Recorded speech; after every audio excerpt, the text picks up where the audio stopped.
je suis aussi là en tant que membre d'une génération qui n'a jamais connu un budget à l'équilibre.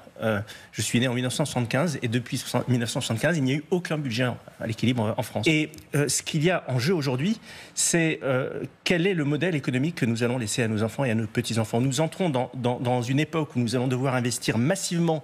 Les enjeux d'avenir sont phénoménaux. On parle d'intelligence artificielle, d'énergie. C'est la révolution la plus marquante de ces 1000 dernières années.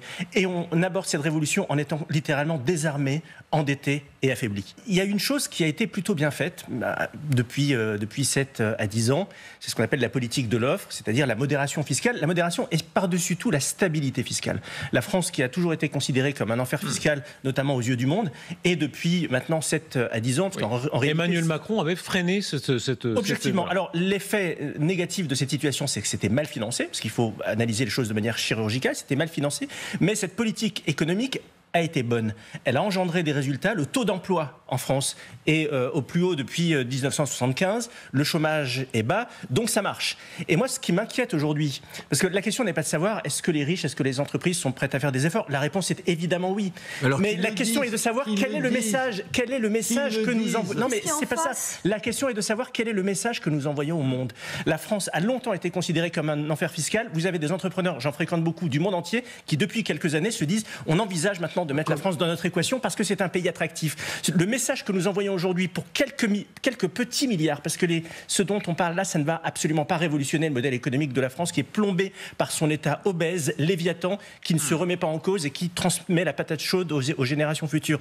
Le problème auquel nous sommes confrontés aujourd'hui, c'est que le bilan de tout ça, pour peut-être 5 milliards, ça va être l'idée que finalement la France n'est pas un pays fiable. La France est un pays qui est surétatisé et que les vieux démons vont continuer à nous tirer vers le bas. Voilà le message qu'on envoie aujourd'hui. On ne serait pas là si tout allait bien. Mais tout simplement parce que ça n'a pas été financé. Non, mais attends. Et la réforme de l'État... Je veux bien... Et évidemment le maillon faible de notre modèle économique aujourd'hui. Dans un certain domaine, qu'on aide les entreprises et tout. Mais enfin, vous le dites... Mais les entreprises ne demandent pas d'aide, Robert. Elles ne demandent pas d'aide. Non, les entreprises ne demandent pas d'aide. Les entreprises demandent une seule chose, c'est de pouvoir être... Pas en même temps. Les entreprises demandent une seule chose, c'est de pouvoir jouer à armes égales avec leurs voisins européens, notamment les Italiens, qui sont la 4e puissance exportatrice du monde parce qu'elles ont un tissu d'entreprises ETI, de catégorie intermédiaire qui cartonne. Pareil pour l'Allemagne.